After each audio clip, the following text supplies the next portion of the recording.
So Stanford Humanities Institute is a really special opportunity for students who are passionate about the humanities to explore them at the college level and to really get a sense of what it means to study the humanities at a research university and in the environment of a research campus. And Stanford's program is taught not just by faculty, but by tenured faculty. And they are really committed to the project of teaching the next generation of young people about the humanities.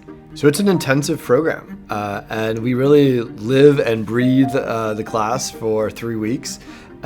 They spend mornings with the professor, having a lecture, doing Q&A. Afternoons, they are in a section, so smaller groups with a graduate teaching assistant, often to continue talking about the lecture, talk about the readings, make sure everyone's understood. And then there's some time in the afternoon to prepare for the next day, because we start all over again. It's a high-octane environment. And then at the end of it, the students have to produce their own research paper. And I know for many students this is a pretty daunting experience, but for all the students it's an incredibly fulfilling experience, because being able to come out on the other end of these 3 weeks with a 10-page research paper that has produced original research, and that some of these have been published.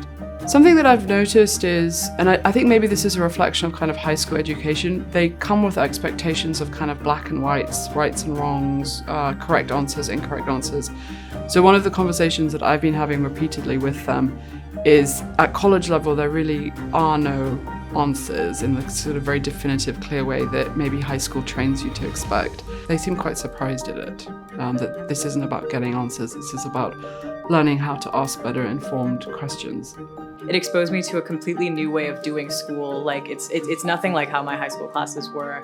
It's not just getting kids to memorize facts and dates and stuff like that, the way high school history classes are. But here they really emphasize, why do you think this thing? Like what are the factors that influence this opinion that you might have, or this knowledge you might have? I think because I was exposed to it then in high school, like really influenced like how I chose my major when I came to college, and how I am choosing sort of my next, paths as well. First off, they're living in a college residence hall, so I think that makes a big difference for them being able to be prepared for when they actually do go to college. So many of them are living with roommates, and so that's a chance for them to begin to build those connections of living in close quarters with somebody else. It's a good chance to build some of those boundaries, conversations, negotiation, respect for one another. And then I think beyond that, just having the rhythm and routine of being a college student is really great. A lot of our activities don't necessarily focus specifically on the course material, since the academic portion is earlier in the day. The afternoon piece is more about building community, learning about self, learning about others, and that helps create a more inclusive environment. And so to me, that's the most important part. And participating in the activities, being present and bringing your full self in the same way that you do to class is the best way to build this ecosystem that we want, that starts now, but will continue hopefully for after this program. When they attend college, they can start having these norms and expectations and understandings that they carry with them for the rest of their lives. So there's the community that they build on campus well-being, which again everyone really benefits from, because they're coming from all corners of the world and they bring their respective backgrounds, experiences and expectations, and in exchanging them they just realize more than they probably did before how varied a place the world actually is. It opens them up, makes them more receptive, maybe even more respectful.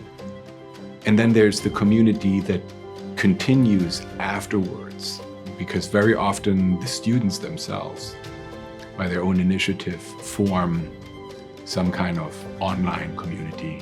I always sort of say there's something magical about this program where just somehow they bring together a really great cohort of people that just has this kind of chemistry where we really get along, we have this shared interest, but we're just having these 3 weeks being on campus, making memories.